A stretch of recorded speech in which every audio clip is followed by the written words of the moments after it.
എല്ലാവർക്കും സ്വാഗതം. ഇന്ന് നമ്മളിവിടെ പഠിക്കാൻ പോകുന്നത് 10th ക്ലാസ്സിലെ ഹിന്ദി NCERT സ്പർശ് എന്ന പുസ്തകത്തിലെ ഫസ്റ്റ് ചാപ്റ്ററാണ്. ഹിന്ദിയിൽ സാഹിത്യത്തിൽ ലിറ്ററേച്ചറിൽ രണ്ട് തരത്തിലുണ്ട്. ഒന്ന് ഗദ്യവും ഒന്ന് പദ്യവും അല്ലെങ്കിൽ കാവ്യം എന്ന് പറയും. ഗദ്യഖണ്ഡ്, കാവ്യഖണ്ഡ്. അപ്പോൾ ഗദ്യത്തിൽ പല തരത്തിലുള്ളതുണ്ട്.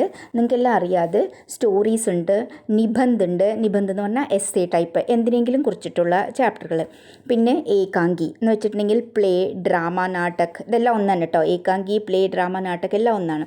അങ്ങനത്തെ ഉള്ളതുണ്ട്. അതിലെന്താണ് ക്യാരക്ടേഴ്സ് ഉണ്ടാവും, പിന്നെ സംവാദ്, ഡയലോഗ്സ് ഉണ്ടാവും. പിന്നെ സംസ്മരൺ എന്ന് പറഞ്ഞിട്ടുണ്ടെങ്കിൽ ഒരു ഓർമ്മക്കുറിപ്പ് എന്നൊക്കെ പറയാം. അപ്പോൾ റൈറ്റേഴ്സ് അവരുടെ പണ്ടത്തെ ഓർമ്മകളിൽ നിന്ന് എഴുതുന്നത്, അതിനെ പാഠഭാഗമായിട്ട് തരാം. അങ്ങനത്തെ ഉള്ളതുണ്ട്. അങ്ങനെ പല തരത്തിലുള്ളതുണ്ട്. പിന്നെ കാവ്യം എന്നുള്ളത് കവിത. അതിൽ പിന്നെ 4 വരി അല്ലെങ്കിൽ 6 ലൈൻസ് വരുന്ന സ്റ്റാൻസുകളൊക്കെ ഉണ്ട്. പിന്നെ അതല്ലാണ്ട് രണ്ട് ലൈൻസിൻ്റെ ഉണ്ട്. അതാണ് നമുക്കിപ്പോൾ പഠിക്കാനുള്ളത്. അതിനെ ദോഹ എന്ന് പറയും. നമ്മൾ ഇവിടെ സാഖി എന്ന് കൊടുത്തിട്ടുണ്ട്. സാഖി എന്ന് പറഞ്ഞാൽ ഒന്നുമല്ല, അതൊരു കാവ്യ ശൈലിയാണ്. അപ്പോൾ ഇത് കബീർദാസിൻ്റെ ആണ് നമുക്കിപ്പോൾ പഠിക്കാനുള്ളത്. അപ്പോൾ ആദ്യം നമുക്ക് നമ്മുടെ കവി പരിചയം നോക്കാം. കവിയെക്കുറിച്ച് എന്താ പറയുന്നത്? കബീർ കാ ജനം 1398 में കാശി में हुआ माना जाता है.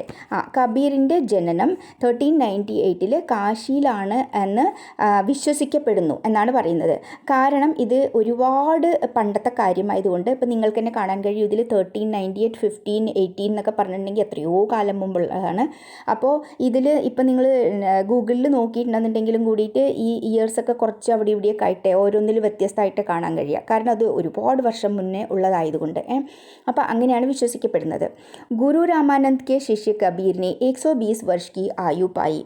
ഗുരു രാമാനന്ദിൻ്റെ ശിഷ്യനായിരുന്നു കബീർദാസ്. അപ്പോൾ അദ്ദേഹം 120 വർഷം ജീവിച്ചിരുന്നു എന്നൊക്കെയാണ് പറയപ്പെടുന്നത്.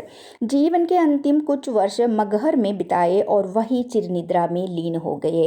ജീവിതത്തിൻ്റെ ലാസ്റ്റ് സമയത്ത് മഗഹർ എന്ന് പറഞ്ഞ സ്ഥലം, UP-യിലുള്ള ഒരു സ്ഥലമാണ് മഗഹർ. അവിടെയാണ് അദ്ദേഹം ജീവിച്ചിട്ടുണ്ടായിരുന്നത്. അവിടെ അദ്ദേഹം മരിച്ചു. ചിരനിദ്രാമേ ലീൻ ഹോ ഗയ എന്ന് പറഞ്ഞ അവിടെ തന്നെ ആയിരുന്നു അദ്ദേഹത്തിൻ്റെ മരണവും.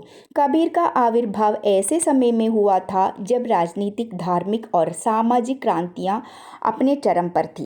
ആവിർഭാവ് എന്ന് വെച്ചിട്ടുണ്ടെങ്കിൽ ഉത്പത്തി എന്നൊക്കെ നമ്മൾ മലയാളത്തിൽ പറയും. മാനിഫെസ്റ്റേഷൻ എന്ന് ഇംഗ്ലീഷിൽ പറയും. എന്ന് വെച്ചാൽ അതിൻ്റെ അർത്ഥം വരവ്.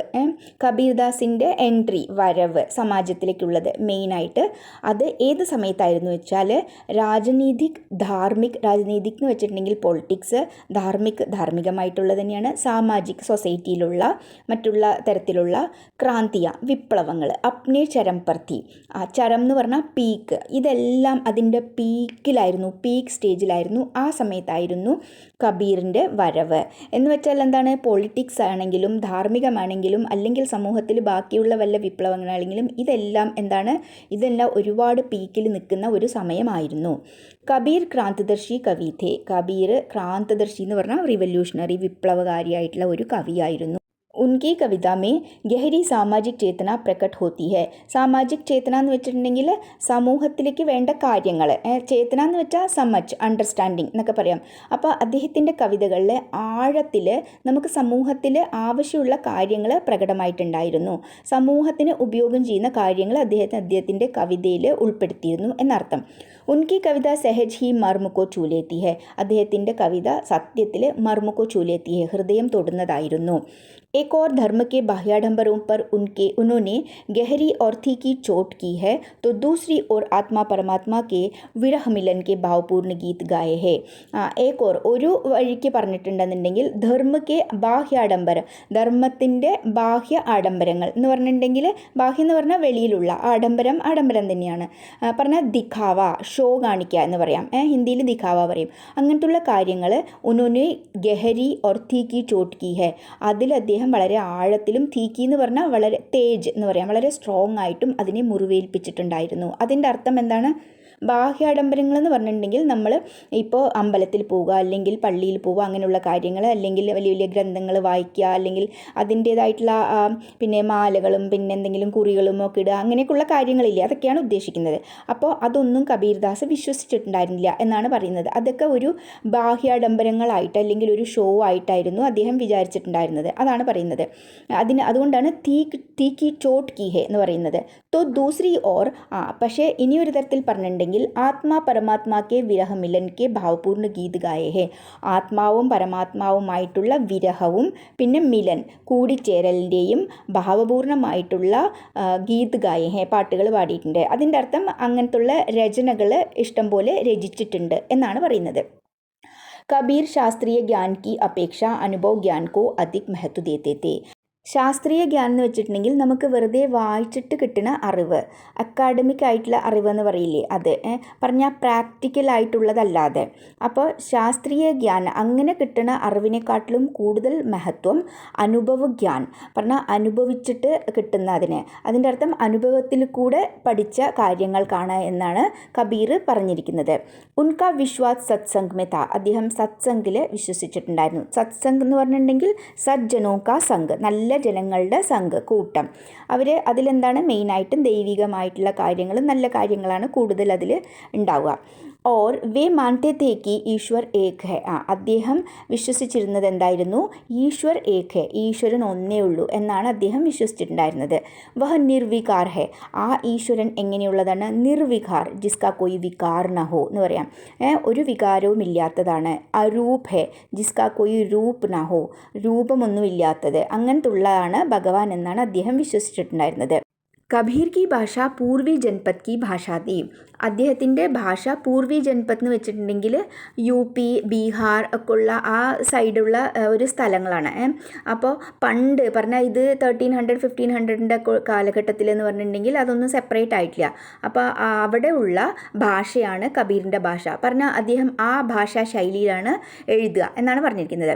ഉन्होंने जन चेतना और जन भावनाओं को अपने शब्द और साखियों के माध्यम से जन जन तक पहुँचाया. അദ്ദേഹം ജനചേതന എന്ന് പറഞ്ഞിട്ടുണ്ടെങ്കിൽ പബ്ലിക് കോൺഷ്യസ്നെസ് പറഞ്ഞാൽ ജനങ്ങൾക്ക് മനസ്സിലാകത്തക്ക വിധം പറഞ്ഞാൽ ജനങ്ങളുടെ വികാരങ്ങൾ അല്ലെങ്കിൽ ജനഭാവന, ജനങ്ങളുടെ ഭാവനകൾ, ഇമോഷൻസ് എല്ലാം അതിനെ എല്ലാം അപ്നെ സബദ്, തൻ്റെ ശബ്ദത്തിൽ. അതിൻ്റെ അർത്ഥം സബദ് എന്ന് പറഞ്ഞാൽ ശബ്ദം തന്നെയാണ് കേട്ടോ. അതിൻ്റെ അർത്ഥം വാക്കുകൾ, തൻ്റെ വാക്കുകളിൽ കൂടിയിട്ട് ഓർ സാക്കിയോം കെ മാധ്യം സെ, ഈ ദോഹയുടെ മാധ്യമത്തിൽ പറഞ്ഞാൽ ഇതിൻ്റെ ത്രൂ ജൻ ജൻ തക് പഹുഞ്ചായ, ജനങ്ങളിൽ എത്തിച്ചിട്ടുണ്ട്. ഇനി നമുക്ക് ദോഹ നോക്കാം. ऐसी बाणी बोलिए मन का आपा खोय अपना तन शीतल करे ഓരൻ കെ സുഖ് ഹോയ്. ആദ്യം വേർഡ്സിൻ്റെ മീനിങ്സ് നോക്കാം. ബാണി എന്ന് വെച്ചാൽ വാണി തന്നെയാണ് വാക്ക്. മൻക ആപ്പ, ആപ്പ എന്ന് വെച്ചാൽ അഹങ്കാർ, മലയാളത്തിലും അഹങ്കാരം തന്നെ പറയുക. ഖോയി എന്ന് പറഞ്ഞാൽ വിട്ടുകളയുക, നഷ്ടപ്പെടുത്തുക എന്നും അർത്ഥമുണ്ട്. ഇവിടെ നമ്മൾ വിട്ടുകളയുക. അപ്പനാ തൻ ശീതൾ, ശീതൾ എന്ന് വെച്ചിട്ടുണ്ടെങ്കിൽ ശീതൾ തന്നെയാണ് ഉദ്ദേശിക്കുന്നത്. തണുത്ത, ഠണ്ട, കൂൾ എന്നൊക്കെ പറയാം. കരെ ഓരൻ കെ പറഞ്ഞിട്ടുണ്ടെങ്കിൽ ഓരോം കെ അല്ലെങ്കിൽ ദൂസറോം കോ, ദൂസറോം കെ എന്നൊക്കെ വരാം അവിടെ. സുഖു ഹോയ്. ഇനി ഈ ലൈൻസിൻ്റെ അർത്ഥം നോക്കാം, പിന്നെ അതിലെന്താണ് സന്ദേശം കൊടുത്തിരിക്കുന്നത് എന്ന് നോക്കാം. ഏസി ബാണി ബോലിയെ, ഇങ്ങനെയുള്ള വാക്കുകൾ പറയൂ. മൻക ആപ്പാ ഖോയ്, മനസ്സിലെ അഹങ്കാരമെല്ലാം വിട്ടുകളഞ്ഞിട്ട് ഉള്ള വാക്കുകൾ പറയൂ എന്ന് വെച്ചാൽ എന്താണ്? നല്ല ഭാഷ, നല്ല അച്ഛാ ബോലി അല്ലെങ്കിൽ അച്ചി ഭാഷ എന്നാണ് അതിൻ്റെ അർത്ഥം. നല്ല വാക്കുകൾ, അതിൻ്റെ അർത്ഥം മറ്റുള്ളവരുടെ അടുത്ത് നല്ല രീതിയിൽ പെരുമാറുക. അപ്പോൾ നല്ല രീതിയിലുള്ള നല്ല വാക്കുകൾ പറയൂ, മനസ്സിൻ്റെ അഹങ്കാരമെല്ലാം വിട്ടുകളഞ്ഞിട്ട്. അപ്നാ തൻ ശീതൾ കരേ, നിങ്ങളുടെ ശരീരത്തെ ശാന്തമാക്കൂ. തണുപ്പിക്കുക എന്നുള്ളതിൻ്റെ അർത്ഥം എന്താണ്? ശാന്തമാക്കൂ. ശീതൾ കരി എന്ന് പറയുന്നതിൻ്റെ അർത്ഥം അതാണ്. ഓരൻ കെ സുഖ് ഹോയ്, അതിൽ കൂടി എന്താ സംഭവിക്കുന്നത്? മറ്റുള്ളവർക്കും സുഖം കിട്ടും. ഓരൻ കെ സുഖ് ഹോയ് ദൂസരോം കോബി അല്ലെങ്കിൽ ഓരോം കോബി സുഖ് മിലേക. അപ്പോൾ എന്താ പറയുന്നത്? അച്ചി ഭോലി അല്ലെങ്കിൽ അച്ചി ഭാഷ ബോലിയെ ജോ മനസെ അഹങ്കാർ ഹട്ടാക്കെ ബോൾനാ ചെയ്യേ. പിന്നെന്താ പറയുന്നത്? അതുകൊണ്ട് എന്താണ്? ഹമേ ബി സുഖ് മിലേക, ശാന്തി മിലേ, ഉസ്സെ സുഖ് ശാന്തി മിലേക. അതാണ് പറയുന്നത്. അപ്പം ഇനി ഇതിൻ്റെ ഭാവാർത്ഥം നോക്കാം. കവി ബാക്കി കെ പ്രസ്തുത പങ്ക്തിയോ ദ്വാര കവി കഹത്തെ ഹെ കി, ഈ ലൈൻസിൽ കൂടിയിട്ട് കവി പറയുന്നത് എന്താ എന്ന് വെച്ചാൽ ഏസി മധുർവാണി യാനി ഭാഷ ബോൾനാ ചായേ. നമ്മൾ നല്ല മധുരമായിട്ടുള്ള വാക്കുകൾ അല്ലെങ്കിൽ നല്ല മധുരമായിട്ടുള്ള ഭാഷ സംസാരിക്കണം. ജിസ്സെ കിസി കോ കോയി ദുഃഖ ന പഹുഞ്ചേ, അതിൽ കൂടി ഒരാൾക്കും ഒരു തരത്തിലുള്ള ദുഃഖവും വരരുത്. അതുപോലുള്ള നല്ല ഭാഷ സംസാരിക്കണം. അതിൻ്റെ അർത്ഥം നമ്മൾ നന്നായിട്ട് പെരുമാറണം പെരുമാറണം. സദ്വ്യവഹാർ കർണ ചാഹിയേ എന്നാണ് അതിൻ്റെ അർത്ഥം. അർത്ഥാത് ദൂസറോസെ അച്ഛാ വ്യവഹാർ കർണ ചാഹിയേ. മറ്റുള്ളവരുടെ അടുത്ത് നല്ല രീതിയിൽ പെരുമാറണം. വ്യവഹാർ എന്ന് വെച്ചിട്ടുണ്ടെങ്കിൽ പെരുമാറ്റം. ജിസ്സെ ഹമാരാ ഭി മൻ ശാന്ത് രഹേഗ. അതൊക്കെ കൊണ്ട് എന്താ സംഭവിക്കുന്നത്? നമ്മളുടെ മനസ്സും ശരീരവും എല്ലാം ശാന്തമായിരിക്കും. പിന്നെ ഓർ സുന്നേ വാലോം കോ ഭി സുഖ് കാ അനുഭവ് ഹോഗ. അത് കേൾക്കുന്ന ആൾക്കാർക്കും എന്താണ്, നല്ല സുഖമായിട്ടുള്ള ഒരു അനുഭവമായിരിക്കും, നല്ല ഫീലായിരിക്കും. അപ്പം നമ്മൾ അങ്ങനെ പെരുമാറിയിട്ടുണ്ടെന്നുണ്ടെങ്കിൽ അത് നമ്മൾക്കും നല്ലതാണ്, അത് കേൾക്കുന്നവർക്കും നമ്മൾ ആരുടെ അടുത്ത് പെരുമാറണോ അവർക്കും നല്ലതാണ്. ഇനി അടുത്തത്, കസ്തൂരി കുണ്ടലി ബസേ മൃഗ് ഢൂണ്ടേ ബൻ മാഹി ഏസേ ഗട്ടി ഗട്ടി രാം ഹേ ദുനിയാ ദേക്കേ നാഹി. ആദ്യം വേർഡ്സിൻ്റെ മീനിങ്സ്. കസ്തൂരി എന്ന് പറഞ്ഞാൽ ഒരു സുഗന്ധമായിട്ടുള്ള ഒരു സാധനമാണ്. കുണ്ഡലി എന്ന് വെച്ചാൽ നാഭി. ബസേ എന്ന് പറഞ്ഞിട്ടുണ്ടെങ്കിൽ ഉണ്ട്. അതിൻ്റെ അർത്ഥം ബസ്താ ഹേ, വാസ് കർത്താ ഹേ എന്നൊക്കെ പറയാം ഹിന്ദിയിൽ. മൃഗ് എന്ന് വെച്ചാൽ മാൻ, ഹിരൺ എന്നും പറയും ഹിന്ദിയിൽ. ബൻ വൻ തന്നെയാണ്, കാട്, ജംഗൽ. മാഹി എന്ന് വെച്ചിട്ടുണ്ടെങ്കിൽ ഭീതർ, അന്തർ എന്നൊക്കെ പറയാം, അകത്ത്. ആസെ ഗട്ടി ഗട്ടി. ഗട്ടി ഗട്ടി എന്ന് ഉദ്ദേശിക്കുന്നത് ഓരോ സ്ഥലത്തും അല്ലെങ്കിൽ എല്ലായിടത്തും, കണ്ണുമേ എന്നൊക്കെ പറയാം, ഓരോ കോർണറിലും എന്നൊക്കെ പറയാം. രാം ഹേ, രാം എന്ന് ഉദ്ദേശിക്കുന്നത് ഇവിടെ ഈശ്വരൻ, ഈശ്വരനുണ്ട്. ദുനിയാ ദേക്കെ നാഹി. നാഹി എന്ന് വെച്ചാൽ നഹി തന്നെയാണ്, അതിന് നാഹി എന്ന് എഴുതിയിരിക്കുന്നത്. അപ്പോൾ ഇവിടെ എന്താ പറയുന്നത്, ആ സുഗന്ധമുള്ള കസ്തൂരി എന്ന് പറഞ്ഞ ആ സാധനം മാനിൻ്റെ കുണ്ഡലി, നാഭിയിൽ തന്നെ ഉണ്ട്. എന്നിട്ടും എന്താണ്, അത് വനത്തിലെല്ലാം തിരഞ്ഞു നടക്കുന്നു. അപ്പം എന്താണ്, കസ്തൂരി മൃഗ് അഥവാ ഹിരൺ के नाभि में ही बसता है, नाभि में ही वास करता है, फिर भी वह उसके लिए उसके सुगंध का कारण से उस सुगंध कहाँ से आ रहा है, എവിടെ നിന്നാണ് ആ മണം വരുന്നത് എന്ന് പറഞ്ഞിട്ട് വോ വൻ മേ ഢൂണ്ട്താ ഫിർത്താ ഹേ, അവിടെയൊക്കെ തിരിഞ്ഞു നടക്കുന്നു. അതുപോലെ തന്നെയാണ് ഇനി ഒന്ന് കമ്പയർ ചെയ്തിരിക്കുന്നത്. എന്താണ്, നമ്മൾ മനുഷ്യർ ഗട്ടി ഗട്ടി രാം ഹേ, ഓരോരെവിടെയും ഈശ്വരനുണ്ട്, ഓരോരോ സ്ഥലത്തും മുക്കിലും മൂലയിലും ഈശ്വരനുണ്ട്. എന്നിട്ടും എന്താണ്, ദുനിയാ ദേക്കേ നഹി, ദുനിയാ നഹി ദേഖ്തേ ഹേ, ദുനിയാക്കോ ദിക് നഹി രഹാ ഹേ എന്നാണ് പറയുന്നത്. അതിൻ്റെ അർത്ഥം ലോകത്തിന് അതൊന്നും കാണുന്നില്ല. ലോകത്തിനെന്ന് വെച്ചാൽ ജനങ്ങൾക്ക്, അല്ലേ, ജനങ്ങൾക്ക് അതൊന്നും കാണുന്നില്ല. ഓരോരോ സ്ഥലത്തും ഭഗവാനുണ്ട്, എന്നിട്ടും ജനങ്ങൾക്ക് അതൊന്നും കാണുന്നില്ല. അത് എങ്ങനെയാണ് കമ്പയർ ചെയ്തിരിക്കുന്നത്? जैसे हिरण കസ്തൂരി अपनी नाभि में रख के इधर उधर ढूंढता है അല്ലെങ്കിൽ വൻ में ढूंढता है. തൻ്റെ നാഭിയിൽ തന്നെ വെച്ചിട്ട് അവിടെ ഇവിടെയും തിരയുന്ന പോലെ മനുഷ്യൻ, ഈശ്വരൻ എല്ലായിടത്തും ഉണ്ട്, എന്നിട്ടും ഈശ്വരന് വേണ്ടിയിട്ട് അവിടെ ഇവിടെയും ഒക്കെ കറങ്ങി നടക്കുന്നു, അല്ലാന്നുണ്ടെങ്കിൽ അത് കാണുന്നില്ല എന്നാണ് പറയുന്നത്. അവിടെ ഇവിടെ നിന്നൊക്കെ ഇവിടെ ഉദ്ദേശിക്കുന്നത് നമ്മൾ തീർത്ഥസ്ഥലത്തും അവിടെ ഇവിടെയൊക്കെ പോവില്ലേ ഈശ്വരനെ കാണാമെന്നും പറഞ്ഞിട്ട്, അതൊക്കെയാണ് ഇവിടെ ഉദ്ദേശിക്കുന്നത്. അപ്പം ഇനി നമുക്ക് ഭാവാർത്ഥം നോക്കാം. പ്രസ്തുത് പങ്ക്തിയോമേ കവി കാ കഹന ഹെ കി, ഈ ലൈൻസിൽ കൂടിയിട്ട് കവി പറയുന്നത് എന്താണെന്ന് വെച്ചാൽ, ജിസ് തര ഹിരൺ അപ്നി നാഭി മേ കസ്തൂരി രഹത്തെ ഹുയേ ഭി, ഏത് വിധത്തിലാണോ ഹിരൺ, മാൻ, തൻ്റെ നാഭിയിൽ കസ്തൂരി വെച്ചിട്ട് അഞ്ചാൻ ഹോക്കർ പറഞ്ഞാൽ അറിയാതെ, അതൊന്നും അറിയുന്നില്ല, വൻ മേ സുഗന്ധ് കെ കാരൺ ഢൂണ്ട്താ ഫിർത്താ ഹേ, വനത്തിൽ ഇത് എവിടെ നിന്നാണ് ഈ സുഗന്ധം വരുന്നത് എന്ന് അതിൻ്റെ കാരണം ഢൂണ്ട്താ ഫിർത്താ ഹേ, തപ്പിത്തെരഞ്ഞ് നടക്കുന്നത്.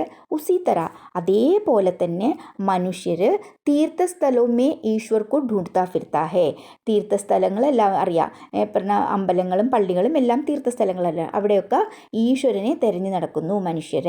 കവി കാ കഹന ഹേ, കവി പിന്നെന്താ പറയുന്നത്, കി ഈശ്വർ അപ്നെ ഹി അന്തർ ഹേ, ഈശ്വരൻ നമ്മളുടെ ഉള്ളിൽ തന്നെയുണ്ട്. ഓർ കണുമേ ഹേ, പിന്നെ ഓരോ കണത്തിലും ഓരോ മുക്കിലും മൂലയിലും എല്ലാവിടെയും ഈശ്വരനുണ്ട്. ജോ ഇൻസാൻ സമസ്തേ നഹി, പക്ഷേങ്കിൽ നമ്മളത് മനസ്സിലാക്കുന്നില്ല. അത് മനസ്സിലാക്കാതെ അവിടെ എവിടെയും നമ്മൾ തപ്പിത്തെരഞ്ഞ് നടക്കുന്നു എന്നാണ് പറയുന്നത്. അടുത്തത്, ജബ് മേ താ തബ് ഹരി നഹി, അബ് ഹരി ഹേ മേ നഹി, സബ് അന്ധിയാര മിട്ടി ഗയാ ദീപക് ദേക്യാ മാഹി. ജബ് മേ താ, മേ എന്നുകൊണ്ട് ഉദ്ദേശിക്കുന്നത് അഹങ്കാരമാണിവിടെ. ഹരി ഈശ്വരനാണ്. സബ് അന്ധിയാര, അന്ധിയാര എന്ന് വെച്ചാൽ അന്ധേര, ഇരുട്ട്. മിട്ടി ഗയ എന്ന് വെച്ചിട്ടുണ്ടെങ്കിൽ മിട്ട് ഗയ എന്ന് പറയില്ലേ, അത് തന്നെയാണ്. അതിൻ്റെ അർത്ഥം മാഞ്ഞു പോയി അല്ലെങ്കിൽ നീങ്ങിപ്പോയി. ദീപക് ദേക്യ, ദേക്യ എന്ന് വെച്ചാൽ തേക്കണ അല്ലെങ്കിൽ കാണുക. മാഹി അന്തർ, ഭീതർ. ജബ് മേ ഥാ, എപ്പോൾ അഹങ്കാരം ഉണ്ടായിരുന്നോ, തബ് ഹരി നഹി, അപ്പോൾ ഹരി ഇല്ല, അതിൻ്റെ അർത്ഥം ഈശ്വരനില്ല. എപ്പോൾ അഹങ്കാരമുണ്ടായിരുന്നോ അപ്പോൾ ഈശ്വരനില്ലായിരുന്നു. അബ് ഹരി ഹേ, ഇപ്പോൾ ഈശ്വരനുണ്ട്, അപ്പോൾ അഹങ്കാരമില്ല അവിടെ. അപ്പോൾ കവി എന്താ പറയുന്നത്, തൻ്റെ ഉള്ളിൽ എപ്പോൾ അഹങ്കാരം ഉണ്ടായിരുന്നോ അപ്പോൾ അവിടെയൊന്നും ഈശ്വരൻ ഉണ്ടായിരുന്നില്ല. അഹങ്കാരം മാറ്റിയ സമയത്ത്, അഹങ്കാരമെല്ലാം കളഞ്ഞ സമയത്ത് അവിടെ ഈശ്വരൻ ഉണ്ടായി എന്നാണ് കവി ഇതിൽ കൂടി പറയുന്നത്. സബ് അന്ധിയാര മിട്ടുകയ, എല്ലാ അന്ധകാരവും നീങ്ങിപ്പോയി, എല്ലാ ഇരുട്ടും നീങ്ങിപ്പോയി. ദീപക് ദേക്യ മാഹി, ദീപക് പ്രകാശം വന്നു, പ്രകാശം കാണാൻ കഴിയുന്നു. മാഹി എവിടെ, അകത്തെ. അപ്പോൾ അഹങ്കാരമെല്ലാം മാറിപ്പോയ സമയത്ത് അകത്തെ പ്രകാശം കാണാൻ കഴിയുന്നു. അപ്പോൾ എവിടെ അഹങ്കാരമുണ്ടോ അവിടെ ഈശ്വരൻ ഉണ്ടാവില്ല. അപ്പോൾ ഇതൊക്കെ കൊണ്ട് കവി എന്താണ്, അഹങ്കാരത്തിനെ അന്ധകാരമായിട്ടാണ് കമ്പയർ ചെയ്യുന്നത്, പിന്നെ പ്രകാശത്തിനെ ഈശ്വരനായിട്ടുമാണ് കമ്പയർ ചെയ്യുന്നത്. ഇപ്പം നമ്മളിവിടെ പ്രകാശം, ഒരു ദീപക് ദിയ വെച്ചു, അപ്പം എന്താണ്, അപ്പോൾ അവിടെ ഉള്ള ഇരുട്ടെല്ലാം മാഞ്ഞു പോകും അല്ലേ, പിന്നെ അവിടെ ഇരുട്ടുണ്ടാവില്ല. അതുപോലെയാണ് കവി പറയുന്നത്. അതുപോലെ അഹങ്കാരം നമ്മുടെ മനസ്സിലുണ്ടെങ്കിൽ അവിടെ ഇരുട്ടായിരിക്കും. പക്ഷെ അഹങ്കാരം പോയാലോ അവിടെ വെളിച്ചം വരും. അതിൻ്റെ അർത്ഥം അവിടെ ഭഗവാൻ വസിക്കാൻ തുടങ്ങും. അപ്പോൾ ജഹാ അഹങ്കാർ ഹേ വഹാ പേ ഭഗവാൻ നഹീ രഹത്തെ, ഈശ്വർ നഹീ രഹത്തെ. അഹങ്കാർ മിट जाने से अंधकार मिट जाता है और प्रकाश रूपी ईश्वर की प्राप्ति होती है. ഇനി ഭാവാർത്ഥ നോക്കാം. प्रस्तुत साखी द्वारा कवि अहंकार की तुलना अंधकार से और दीपक की तुलना ഈശ്വർ से किया है. ഈ പറഞ്ഞ ലൈൻസിൽ കവി അഹങ്കാരത്തിനെ ഇരുട്ടായിട്ടാണ് കമ്പയർ ചെയ്തിരിക്കുന്നത്. അഹങ്കാരത്തിനെ ഇരുട്ടായിട്ടും ദീപക് പ്രകാശത്തിനെ ഈശ്വരനായിട്ടുമാണ് കമ്പയർ ചെയ്തിരിക്കുന്നത്. കഹനെ കാ താത്പര്യ യഹ് ഹേ കി, പറയുന്നതിൻ്റെ അർത്ഥം എന്താണെന്ന് വെച്ചിട്ടുണ്ടെങ്കിൽ, ജബ് മനുഷ്യക്ക് മൻമേ അഹങ്കാര രൂപി അന്ധേര മിട്ട് ജാത്താ ഹേ തോ, എപ്പോൾ മനുഷ്യൻ്റെ മനസ്സിൽ അഹങ്കാരമായിട്ടുള്ള ആ ഇരുട്ട് മിട്ട് ജാത്താ ഹേ നീങ്ങിപ്പോകുന്നുവോ, മാഞ്ഞു പോകുന്നുവോ, तो അപ്പോൾ ഈശ്വർ വാസ് करने लगते हैं, ഈശ്വരൻ വസിക്കാൻ തുടങ്ങുന്നു. ജैसे दीपक के प्रकाश से अंधेरा मिट जाता है, എങ്ങനെയാണോ വിളക്കിൻ്റെ പ്രകാശത്തിൽ, വിളക്കിൻ്റെ വെളിച്ചത്തിൽ അല്ലെങ്കിൽ പ്രകാശത്തിൽ ഇരുട്ട് നീങ്ങിപ്പോകുന്നത് അല്ലേ, നമ്മളൊരു വിളക്ക് വെക്കുന്ന സമയത്ത് അതിൻ്റെ വെളിച്ചത്തിൽ അവിടുത്തെ ഇരുട്ടല്ലാതാവും.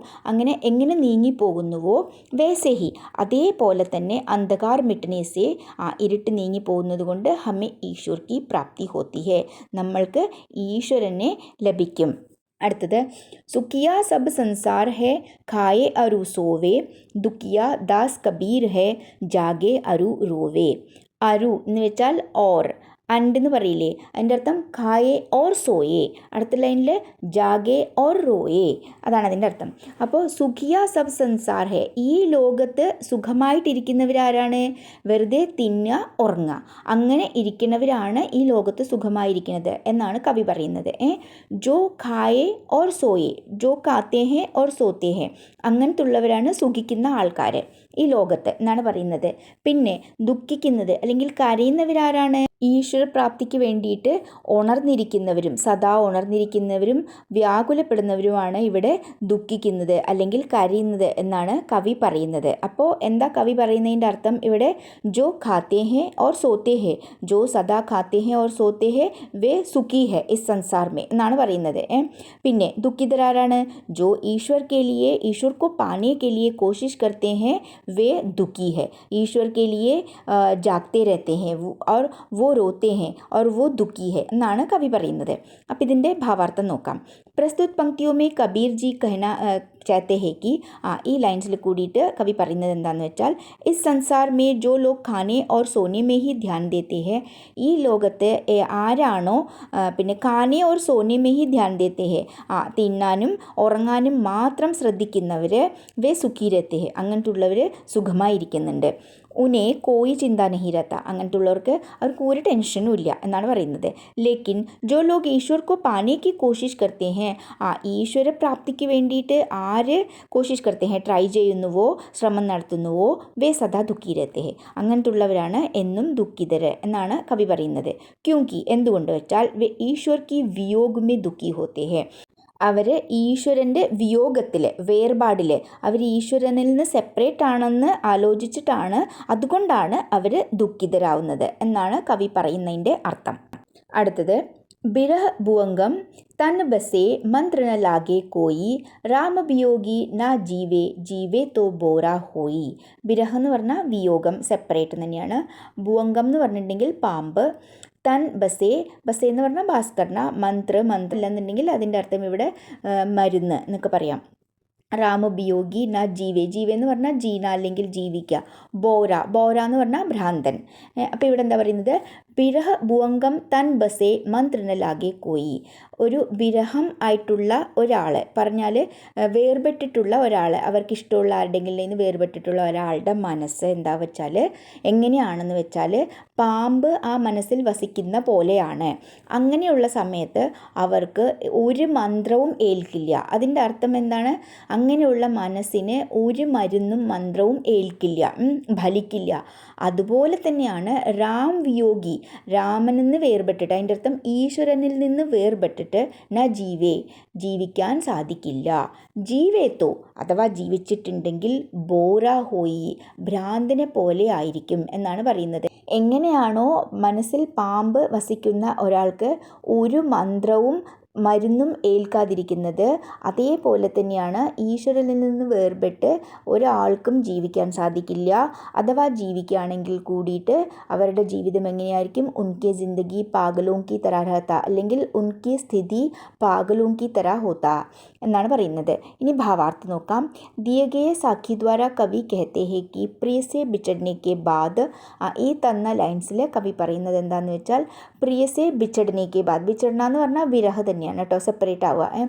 അവർക്ക് ഇഷ്ടമുള്ള ആളുടെ നിന്ന് സെപ്പറേറ്റ് ആയിട്ടുണ്ടെങ്കിൽ മനുഷ്യക്ക് മന്മേ സാമ്പ് ബസ്താ ഹെ, മനുഷ്യരുടെ മനസ്സ് എങ്ങനെയായിരിക്കും, പാമ്പ് വസിക്കുന്ന പോലെ ആയിരിക്കും. ഓർ ഉസ് പർ കോയി ദവാ അസർ നഹി കർത്ത, അതിൽ ഒരു മരുന്നും ഏൽക്കില്ല. അതേപോലെ തന്നെയാണ് ടീക്ക് ഉസീ പ്രകാർ, അതേപോലെ തന്നെയാണ് ഭഗവാൻ കെ വിയോഗ് സെ മനുഷ്യ ജീവിത് നഹി രഹ സക്തേ, ഭഗവാനിൻ്റെ വിയോഗത്തിൽ, ഭഗവാനിൽ നിന്ന് വേർപെട്ടിട്ട് മനുഷ്യൻ ജീവിച്ചിരിക്കാൻ സാധിക്കില്ല. അഗർ രഹ ബി ജായേ, എങ്ങാനും ജീവിച്ചിരിക്കുന്നുണ്ടെങ്കിലും അഗർ ജിന്ദാ രഹേങ്കെ തോ ഭി വേ പാഗലോം കി തരഹ ജീത്തെ ഹേ, എങ്ങനെ ഭ്രാന്തന്മാരെ പോലെ ആയിരിക്കും അവരുടെ ജീവിതം. അടുത്തത് നിന്ദക്ക് നേടാ രാഖിയെ അങ്കണി കുട്ടി ബന്ധായ്, ബിൻ സാബൺ പാണി ബിന നിർമ്മൽ കരേ സുഭായ്. ആദ്യം വേർഡ്സുകളുടെ മീനിങ് നോക്കാം. നിന്ദക് എന്ന് വെച്ചിട്ടുണ്ടെങ്കിൽ ജോ നിന്ദ കർത്താ ഹേ, ജോ ബുറായി കർത്താ ഹേ പറഞ്ഞാൽ നമ്മളുടെ നിന്ദിക്കുന്നവർ, നമ്മളെ ദോഷിക്കുന്നവർ, നമ്മളെ കുറ്റം പറയുന്നവർ. നേടാന്ന് വെച്ചിട്ടുണ്ടെങ്കിൽ അടുത്ത്, സമീപ്, പാസ് എന്ന് പറയാം. അങ്കണി എന്ന് പറഞ്ഞാൽ മുറ്റം, ആങ്കൻ.